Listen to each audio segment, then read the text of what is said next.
تبدیلی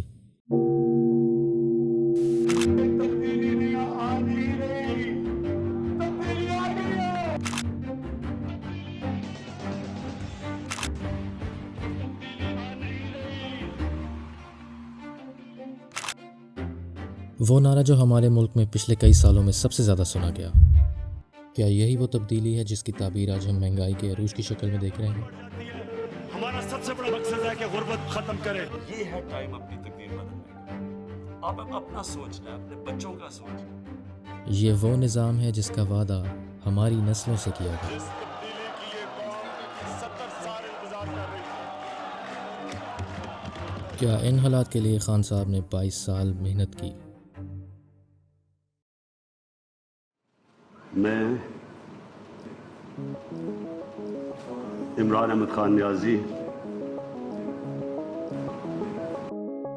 صدقے دل سے حلف اٹھاتا ہوں، ہم یہ بجلی اور گیس اور ڈیزل یہ مہنگے نہیں کریں گے۔ جب آپ چیزیں مہنگے کرتے ہیں غربت بڑھ جاتی ہے۔ ہمارا سب سے بڑا مقصد ہے کہ غربت ختم کریں۔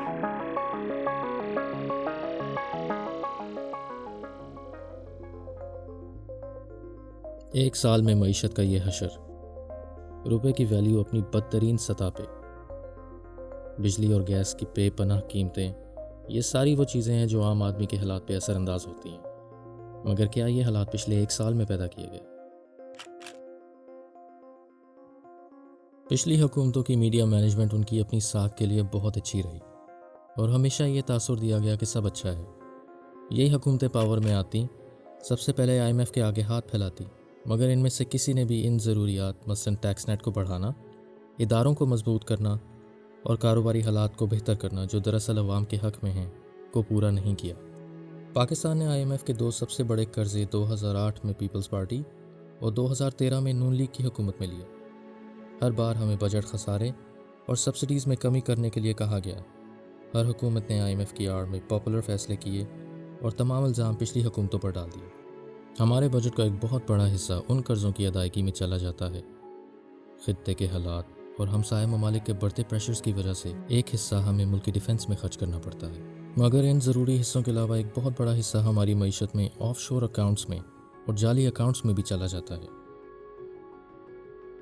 جو باقی حصہ بچتا ہے وہ بجائے ہم ہیومن ڈیولپمنٹ کے غیر ضروری پروگرام جیسے کہ سڑکیں اور پل بنانے میں لگا دیتے ہیں۔ پاکستان کی تاریخ IMF کے ساتھ کافی پرانی ہے۔ ہم نے پہلا قرضہ 1958 میں لیا اور تقریباً ہر آنے والی حکومت کسی نہ کسی شکل میں قرضے لیتی رہی، مگر یہ قرضے کبھی بھی صحیح جگہ پر استعمال نہیں ہوئے اور نہ ہی ہمارے ٹیکس کے نظام کو ٹھیک کیا گیا، جس سے اس بات کا اندازہ لگایا جا سکتا ہے کہ پچھلی حکومتوں کا قرضہ واپسی کا کوئی ارادہ نہیں تھا اور نہ ہی اصل مقصد اس قرضے کو ہیومن ڈیولپمنٹ پہ خرچ کرنا تھا، جس سے شاید معیشت میں لانگ ٹرم بہتری آتی اور ہم اس وقت قرضے واپس کرنے کے قابل ہوتے۔ بسم اللہ الرحمن الرحیم۔ میرے پاکستانیوں، پچھلے 10 سال میں پاکستان کا قرضہ 6,000 ارب سے 30,000 ارب روپے پہ پہنچا۔ اس کا عوام کو کیا نقصان ہوا کہ جو ہم سالانہ ٹیکس اکٹھا کرتے ہیں جو ہے تقریباً 4,000 ارب روپیہ، اس میں سے آدھا ٹیکس تقریباً 2,000 ارب روپیہ صرف ان کے لیے ہوئے قرضوں کی قسطیں ادا کرنے پہ جاتا ہے۔ جو باقی پیسہ بچ جاتا ہے اس پہ یہ ملک نہیں اپنے خرچے پورے کر سکتا۔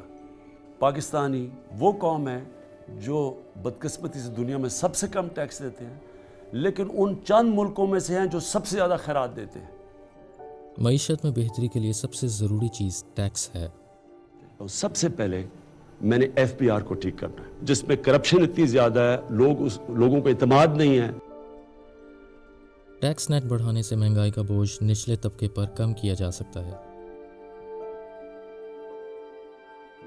ہر جگہ اب ہم نے خرچے کم کروانے، جو آج ہمارے سارے مسئلے یہ ہیں کہ ہمارے خرچے زیادہ اور ہماری آمدنی کم ہے۔ انشاءاللہ میرا یہ ارادہ ہے کہ اس قوم کو میں نے اپنے پیر پہ کھڑا کرنا ہے۔ حکومتی خرچوں میں کمی خسارہ کم کرنے کے لیے انتہائی ضروری ہے، مگر سب سے ضروری چیز ہماری امپورٹس کو کم کرنا ہے، جن کو خریدنے کے لیے ہم US ڈالرز خرچ کرتے ہیں۔ ہماری امپورٹس ہماری ایکسپورٹس کے مقابلے دگنی ہیں۔ اس فرق کو کم کرنے کے لیے عمران خان کی حکومت نے امپورٹ ڈیوٹیز لگائیں، مگر اب ضروری ہے کہ کسی طرح پروڈکشن اور مینوفیکچرنگ سیکٹرز کی مدد کی جائے تاکہ ہم زیادہ آئٹمز ایکسپورٹ کر سکیں اور خسارے میں کمی کر کے ٹریڈ سرپلس کی طرف آ سکیں، مگر یہ سب بیرونی سرمایہ کاری کے بغیر ممکن نہیں۔